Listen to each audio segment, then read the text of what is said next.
మనకు విలువనివ్వని వారిని, మనల్ని చూసి ఈర్ష్యపడే వారిని, మనల్ని అర్థం చేసుకోకుండా మన గురించి ఇతరులకు చెడుగా చెప్పేవారిని దూరంగా ఉంచండి. మన జీవితంలో మనకు ఎదురయ్యే వారందరూ గురువులే.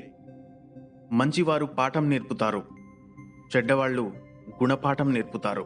అస్తమిస్తున్న సూర్యుడు అన్నాడట, నా పని ఇక ఎవరు చేస్తారు అని. ఆ పని నేను చేస్తాను ప్రభు అన్నది ఆత్మవిశ్వాసం నిండిన ప్రమిద. సూర్యుడి వెలుతురు పగలు మాత్రమే దారి చూపుతుంది, కానీ ఆత్మవిశ్వాసం అన్ని వేళలా దారి చూపిస్తుంది. అర్థం కాకపోతే మరొకసారి అడిగి తెలుసుకోవడంలో తప్పులేదు. తప్పుగా అర్థం చేసుకొని అపార్థం చేసుకుంటే మాత్రం నీకు అండగా నిలబడే వాళ్లే కాదు, నిన్ను అర్థం చేసుకునే వాళ్ళు కూడా ఎవ్వరూ ఉండరు. మనల్ని మెచ్చుకునే వారందరూ మనవారు, తిట్టేవారందరూ పరాయివారు అనుకోకూడదు. ఏ మెప్పు వెనుక ఏ మోసముందో, ఏ తిట్ల వెనుక ఎంత ప్రేమ ఉందో గ్రహించాలి. విజయం ఎప్పుడూ మనం తీసుకునే ముందస్తు ప్రణాళికపై ఆధారపడి ఉంటుంది.